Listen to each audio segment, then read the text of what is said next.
halbeega caqliga caadiga ah waxaa lagu qiyaasaa inuu yahay inta u dhaxaysa 84 ilaa 116 darajo ee halbeega IQ kaasoo darajada ugu badan ee uu gaaro ay tahay 200 oo darajo dhexdhexaadkuna uu yahay 100 laakiin cilmi baaris fara badan oo la sameeyay waxa lagu ogaaday in ay jiraan calaamado ku tusinaya in darajada halbeega IQ-ga uu ka badan yahay tan dhexdhexaadka cilmi baarisada kala duwan oo la soo ururiyay waxa ay ku tusinayaan in qofka lagu arko astaamaha amaba inta u badan yeesha inuu yahay qof caqli badan waxaana ka mid ah qoys hal abuurka iyo caqli badnaanta lagu yaqaano haddii aad ka soo jeedo caqli badnaantu waxay xiriir la leedahay dhanka waalidka oo laga dhaxlaa cilmi baaris la soo saaray 2001 oo culimo Mareykan ah iyo kuwa Finland ah ay sameeyeen ayaa waxa ay soo saareen natiijo ah in hindisidaha waalidka laga dhaxlo uu laga marmaan u yahay korintaanka qayb ka mid ah maskaxda aadanaha waxayna soo saareen in caqli badnaanta la kala dhaxlo qodobka labaadna naasnuujinta dabiiciga ah waxa xiriir toos ah la leh helitaanka naasnuujinta dabiiciga ah in koritaanka caqliga sanadkii 2007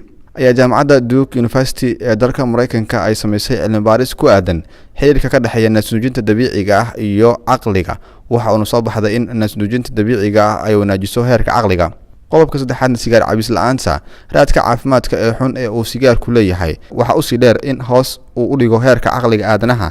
daraasad ay soo bandhigtay jasiiradda Daily Mail ee sanadkii 2010 ayaa waxa lagu ogaaday in ay jirto in xiriir uu ka dhaxeeyo sigaarka iyo caqliga aadanaha oo markasta oo aad sigaar cabistaadu badato caqligaaga uu si taban u sameysmayo qodobka afraadna uu bareeridda caqabadaha iyo halisaha waxa jira xiriir ka dhaxeeya ubareeridda qataraha iyo sidoo kale aqbalaadda caqabadaha iyo halista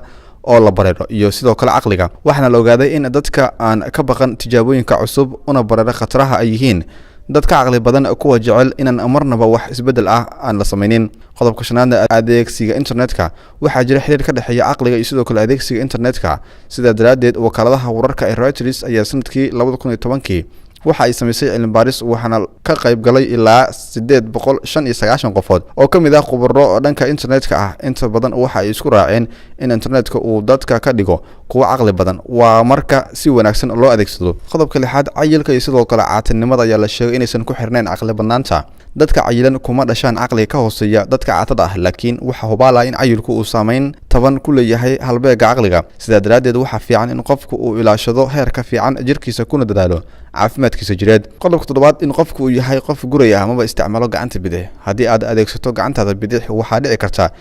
in calaamadu u tahay caqli badnaanta koox ka mid ah culimada cilmiga nafsiga oo ka tirsan jaamacadda Athens ee dalka Greece ayaa cilmi baaris ku sameeyay 100 arday oo kala bar ay guray yihiin ardaydan ayaa si isku mid ah u amray imtixaano caqliyeed luqadeed iyo sidoo kale mid xisaabeed